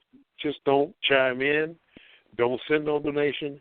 Go to where you can deal with whatever you want to deal with, because we're dealing with for real folks here. We ain't dealing. This ain't the. We need $1,000 to put the roof on the church and all that kind of stuff, And ain't been no roof on the church in 25 years. This is for the building fund. This is to get the new church. This is to get me a Cadillac. No. We're close to getting out of here. Any more questions before we? We got two more. Before we head out, we got two more people on the line. We got two more on the line. We can keep it going. Okay, caller from the 915-831. Your microphone is wide open. Can I get your name and where you're calling from, please? Hi, my name is James Smith. I'm calling from El Paso, Texas. Okay, James, how are you? I'm doing good, Kilindi, and you? Well. I just got a couple of questions. One is what if we don't have nobody to trip with at all? Is it okay to just trip alone? I have some experience with DMT. I've done about 3 or 4 trips, do you think it's okay to just go in it alone if we have nobody? Well, mushrooms are DMT. The only thing is that whatever that DMT, have you had breakthrough experiences? Yes. Okay, well, the DMT space that you break through into, where it's only 10 minutes, 15 minutes or whatever with DMT, you'll be in that same space when you get to high dose as you are in the DMT space, except it's going to be 2 hours, 2.5 hours in there. So once you get in, you can't get out. I know. But it's the same. So it's the same space. Yeah. Well, I mean, if you're doing DMT, you've done the breakthrough. Yeah, you can do 5 grams yourself. All right. And then one more thing. It's hard to do anything. But like I say, we recommend having a sitter with you. But many people have done it without a sitter. But you don't have no friends or no buddies or anything like that can come over? No, I got rid of all my old friends. You smoking, they were... you smoking DMT by yourself? Yes. No, you vaping it, or you doing a lighter, or what? Honestly, the way I do it, the way I do it is just with the plastic bottle and then foil on the bottom. Okay. I'm just talking about you do a lighter then. Yeah, I light it from the foil. Yeah, so I read about that guy who dropped one of those volcano lighters or whatever it is. The kind you turn on and it stays on. He dropped it between his legs and burnt all his scrotum and legs and all that stuff up, caught on fire. And he just sat there because he was in DMT. So, you got to be careful with them lighters and stuff. No, I use just a regular big lighter, and then I put the whole dose is in the bottle already, and then I put the lighter down and I just inhale the whole dose in the bottle. But, okay. One more question: You're good. Is it okay? Is it okay if we do it in daytime, like with a blindfold? If we can't do it at night? You got a lot of restrictions. You can't do it at night. You can't get no friend to come over. You have to do it. No, I can do it at night. But I was just. You have to do it the way you can do it, but nothing else. Yeah, you can go with a blindfold if you have to. Okay. And then one more thing is can you trip with both the Yimingzu and the Transdimensional crystal, or do you have to go with one at a time? Because I got both of them. You can go with both of them. You just put the Yimingzu on and hold the Transdimensional crystal. And you say because I wanted to try, instead, how you say you can get access with the high doses? I was thinking maybe I want to get a glimpse, so maybe like smoking DMT and then, like you said, peering into the crystal. Like, do you think that'd be good to just get a glimpse of what it's like? Because I know I'm not going to be at the high doses of mushrooms for a while. So I got to work my way up. I mean, if you're doing DMT, you can look at the crystal with on DMT if you can hold on enough to look at it. The thing is that everybody wants to go fast and get a glimpse and stick their toe in, rather than just having the discipline to go ahead and do it the way that we suggest. Now, that doesn't mean that you can't do it the other way, because you can, because everybody's grown. But I mean, I've done DMT and looked at the crystal, and it'll open up. But it's hard to bring back any info with it or know what happened, because many times, by the time the DMT is dissolving, you're already forgetting that stuff. So the best thing to do would just focus on working with the mushrooms, because I remember you told me through a message on Messenger that the DMT doesn't last long enough. It doesn't and last then you told me long also enough that you could for you to do the work and get the. It doesn't last long enough for you to get your sea legs to be able to focus on anything. Yeah, I remember you said that you could pair the two though once you start doing the mushrooms. Say that again. That you can pair the two. Like you can, once you're taking the mushrooms, you can do the DMT at the peak. Oh, I mean, there are people that do that. I've never done it. The top of the world, my white heat James Cagney, but I haven't done it as of yet. At some point in time, I want to try that, but I wouldn't be doing that with the crystals and things. I just do it, just to see the experience. And some folks do the LSD at the top of the mushroom trip also, or the top of the LSD trip, do mushrooms. So there's a lot of combinations to do. But, with me, the mushroom will provide almost, any of the other experiences of the other hallucinogens. So, and that's just for my speaking and things like that. I do other stuff which seems sensible to me, so that I can talk about it when I'm doing my lectures and things like that, and be able to convey that I've done this and understand what you're talking about. But I don't deem it necessary to be mixing a whole bunch of things up and stuff like that. I'm not, mixing ketamine and MDMA and taking a little bit of, a couple of tabs of acid and drinking a fifth of Hennessy and doing the rain dance and all that kind of stuff all at the same time. No, I'm not into that because it's not necessary. Okay. All right. That was it. Thank you, and I appreciate it. Thank you for your support. Peace. Okay. Bye. Bye. Thanks, Jim. Peace. Last caller, or the next caller from 919-672. Your mic is wide open. Can I get your name and where you're calling from, please? Peace, everybody. This is El Naji. Peace. Brother Jay, in the North Carolina territory. Peace, Baba Kilindi. Peace. How are you? Pretty good. What about you? I'm doing well. This comment, it's more of a comment. Okay. Right before you got cut off, you mentioned something about not being hardwired. I wanted to comment on that because let's say probably in whenever one of our major hurricanes came through, I think it was September, October, I had the pleasure of sitting with this, she's a whole other level of a doctor, but she does a lot of dowsing, pendulum work. And on this protocol, she mentioned, she was talking about cord cutting. She said, cut the cords, get rid of all the cords that are on you. You know what I'm saying? And then she got into the conversation how we're not supposed to have cords connected to us, period. And because, and I was like, well, that makes sense because it's just like if you have a connection. See, one of the things of this age that we just came out of, people think they're supposed to have cords connected to other people. You know what I'm saying? Or other things. And I just tell people to imagine the cords going into a building. If you got 100 cords, 100 people, 50 cords to 50 people going into a building or your body, I mean, what you going to look like? What is that going to look like? And, we were mentioning emitting signals. We emit signals like Wi-Fi, in order to communicate with one another. But cord connecting is actually, in my opinion, is a tactic to, keep people bound up by creating these cords, because the cords are not really there until people create them. And it definitely keeps people bound in just the concept of thinking that they're supposed to exist, the cord's supposed to exist.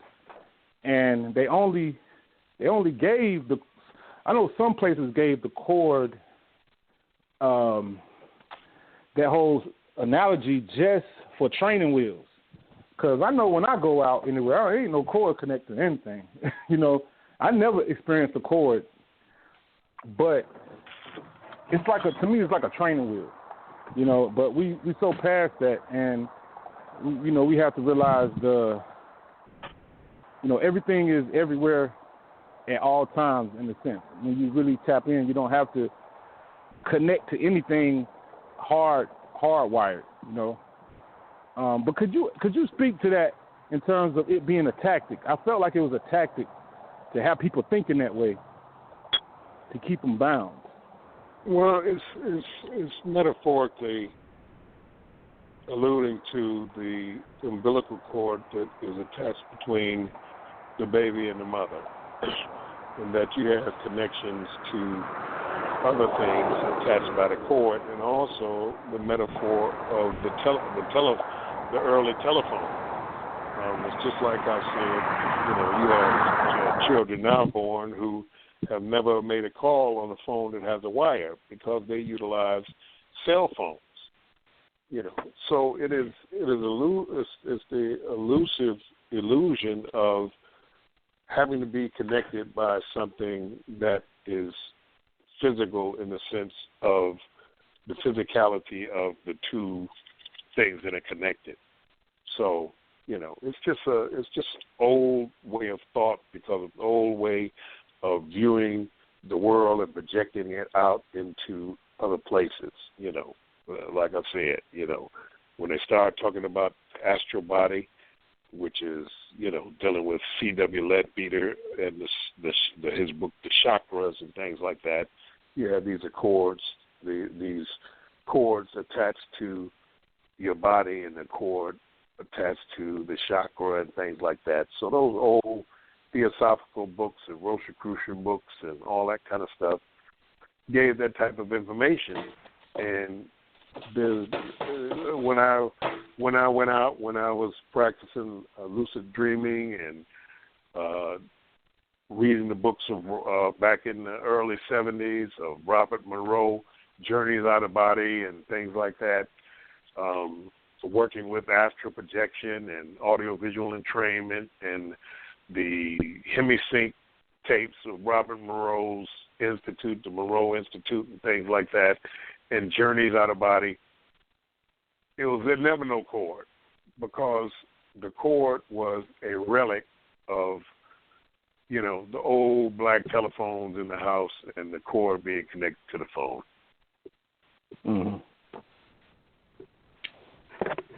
And also the one thing you say, I personally appreciate the the everyday language you speak of. A lot of people not used to it, but I tell you, most of the brothers on the phone and the world at large, they need to hear it like that. You know, we need to hear the raw everyday language version, because really all those people that talk in that mystical speech, it's casting an illusion, because it's all about having common sense, because most of the mystical things are really your common sense.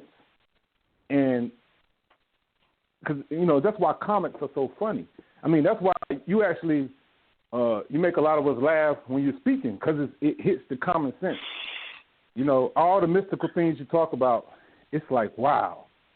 It's some of it is the only far out thing about it, mainly is the language, the certain words they're using that we never heard of in that context. But that everyday language is the key to mysticism, to understanding and understanding all the things that you're talking about. I know we appreciate it. I'm speaking for myself and probably my brothers too.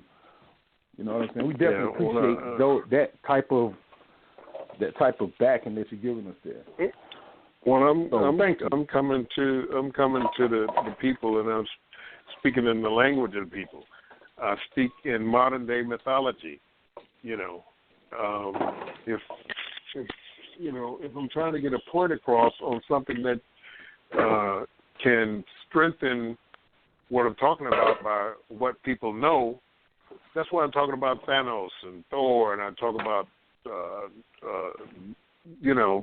the Star Wars and the Alien movie or something like that, because people know that, and they can make associations with what I'm talking about to strengthen the position of what I'm trying to convey.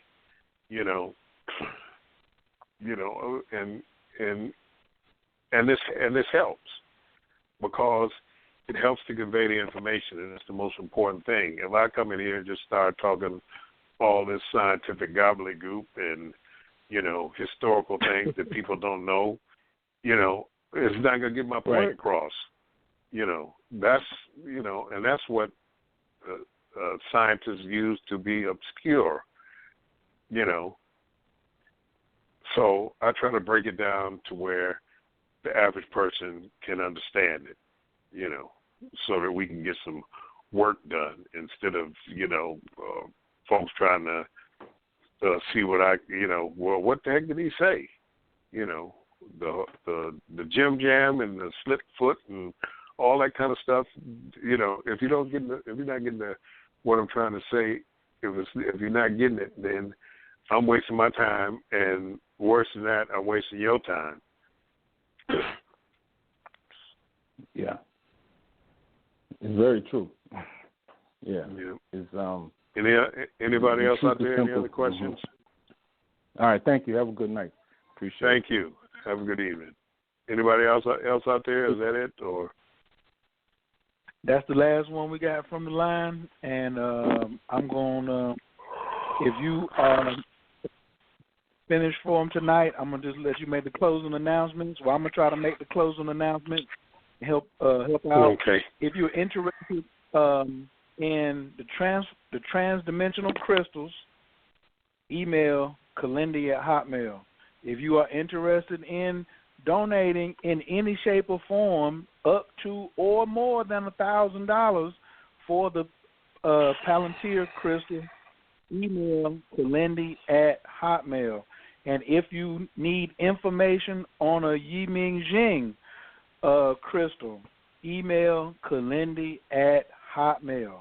All three of those go to the same email, okay? And also May 17th and 18th, Baba is having the Toad, Dr. Jerry's hosting that in Detroit. So if you need to get information about that, send that to Kilindi@hotmail. All right? If you just want to do just a donation for him coming on the show and like talking regular language, then that's also his PayPal. You know what I'm saying? You can just be like, this is some love right here just for being an OG, coming and talking to the young G. You know what I'm saying? Coming from the grown folks table and paying us some attention and letting us sup at the table with him as well. So also before we head out, we also had a Food of the Gods tour, which is Oaxaca, Mexico, in July the 5th through the 7th, and extended for those who want to. We're going to go to the Pyramid of the Sun in Mexico City for those who want to extend it into that. So email me for all that information. Thank you very much. KILINDI@hotmail.com. Let's get these donations in for this Palantir Stone so that we can have it in our possession, and it ain't out here with them throwing the algorithms, the finder bots out for it. Thank you very much. Have a good evening. I'm out. Peace to you all. Peace. Peace. Peace. Peace. All right. Yeah. Once again, that one was He's son. What you guys say about that? Give me some commentary. Let me open J Mouth back up too. Yeah. It's a crescendo, right? I mean, we started off slow, and here we are when I got to the nitty gritty of the scenario. We started off with, hey, this is what a mushroom is, and and now we're at, okay, let's do magic for real. Sorcery, not just sorcery. Yeah. I think we passed magic. Magic on episode 4, maybe. Right, and mind you, and I think that's one of the last things he said before he got off is they're trying to find it as we speak. The algorithm, the AI is trying to triangulate on the very object. That's why he's keeping it a secret. That's a profound thing, Strictly for live men, not for freshmen. No, that's what Biggie said. Right. Biggie hadn't even hit his nervous 5 yet, or we don't know that, but that's just my assumption. I just want to thank everybody who came out, who has stayed this far on to the show. We normally do have like a little small private after party, but we only got a couple people hanging on tonight. So if you already got the number for the private after party and y'all want to go over there and do something, I got to go kick it and get some other things done tonight. So even though I did send that to you, Jay, I think I'm going to just kick it over here. If you want to call me or something, that's all good. But, yeah, man, this one, I think that putting the call out to the family is super important, and the call to action tonight is take a step. Look at it, man. You're gonna have access to 140-pound scrying crystal at high dosage, and then the information that we bring back. I guess that was probably one of the things I wanted to ask him was, why do we want to do that? For others who haven't heard the show, we spoke about that. We're doing this so we can bring information back, bring technology back for the family, bring warnings back, know how to move, when not to move, when to chill, when to press forward, things like that, navigational aids. So those things that are beneficial for the family of explorers. I don't want to just say just a family like, oh, it's, you know, you got to look like this. No, it's going to be a family of explorers. Because like he told the sister, you're not going to just say, hey, I want to go sit down and drop 21 and sit in front of. No, you couldn't handle that. No, that would be irresponsible of everybody. Like what you're going to gain in your journeys as you move through, like the brother who called in, he said he want to start at 5, then he may go to 7, or he may go to 9, then he may go to 12, or then he may go to 15. Like, that's going to take you a couple of months. You're going to have some experiences every time you go. Can you speak on that, son? Yeah, and definitely, because it might be so mind blowing that it might take you a month or 2 or 3 just to wrap your mind around it and come back again.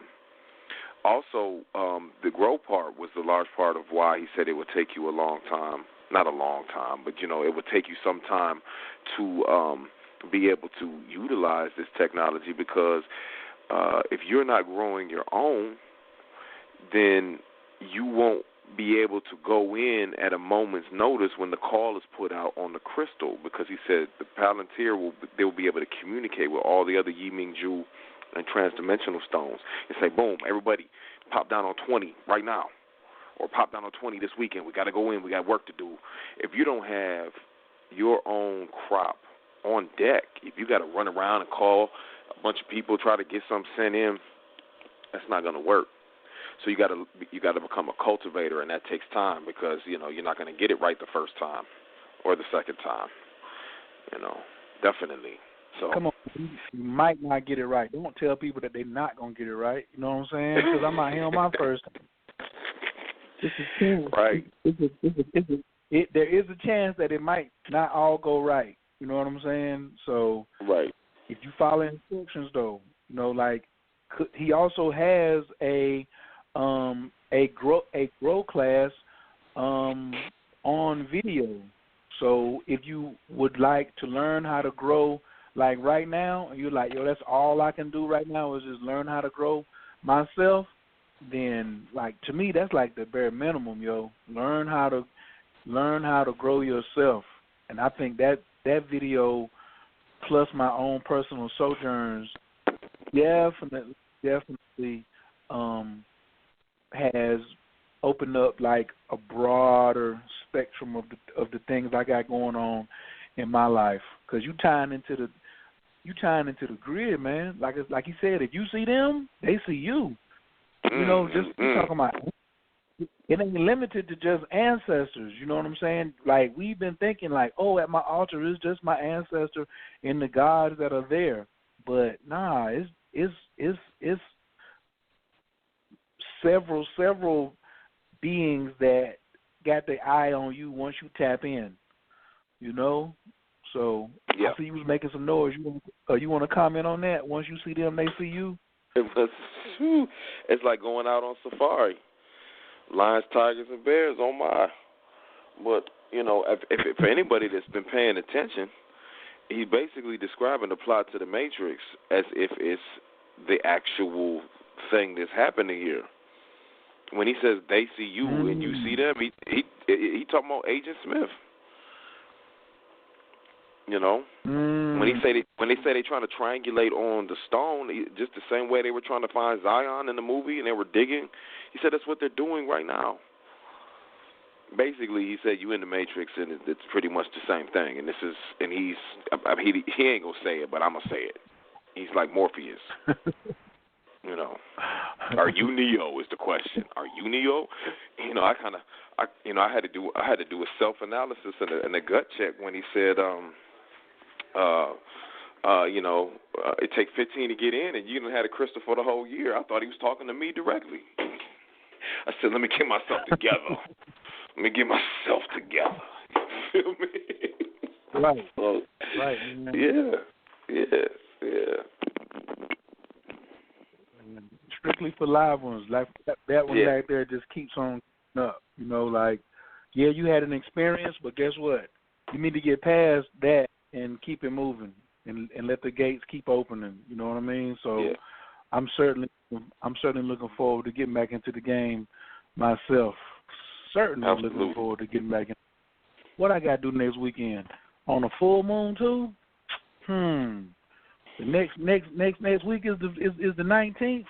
Let me see if I can get my courage up. Let me go in the closet and see can I find me a couple onions and courage.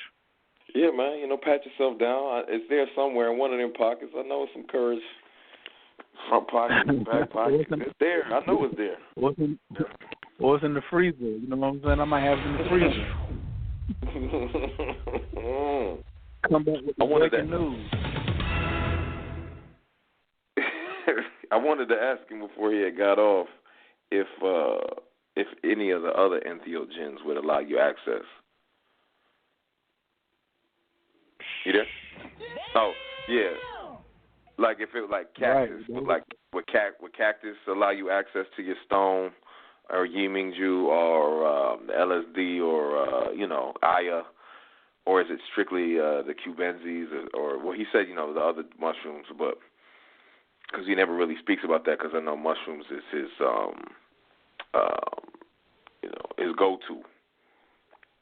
I'm gonna go back to Coach Khayr's go-to. It says following instructions saves lives. So if he would have meant to say we could get there on another manner, he would have told me.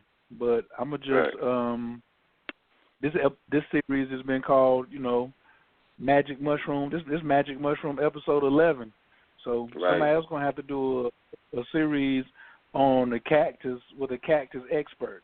You know what I'm saying? Or a series on ayahuasca expert. It's cool, but that's also what I realized. Like when you're going in, you can't go into a jiu-jitsu dojo and ask him about Tai Chi. He's gonna be like, man, go over it. He might have done Tai Chi, but he's gonna be like, won't you go in here? We practicing jiu-jitsu. So, yeah, I'm just, what I'm saying, like I said, having these light bulb moments. Right. So, and what we're gonna do is, ladies and gentlemen, let's get ready to rumble. Right, that's the only thing you need to do. That's it, and make it happen. So, family, I thank y'all for tuning in to Zoom in. We're gonna pick me a nice jam to take it out with, and I got a show coming up called. We're gonna start doing a show called Financial Sorcery. It's just a lot of big things coming, man. Just stay tuned if you're listening to this show. Please be subscribed. Go to coachescloset.com, no E, COACHS closet.com. Put your email address in so you can keep up with the latest and the greatest coming from yours truly, Coach Khayr. Definitely want to thank everyone that's encouraging me to keep teaching in the spiritual community out here. I really am, whoever sent me that special message today to encourage me to keep teaching, I promise you that I'm going to keep it up. You know what I'm saying? Just like John Wick. So, I am. You know what I mean? So, I really appreciate y'all. You don't know nothing about that. You don't know anything about that. Hey, man. That's how you got to do something, everybody. You put 5 on. That's all you got to do. And we see y'all.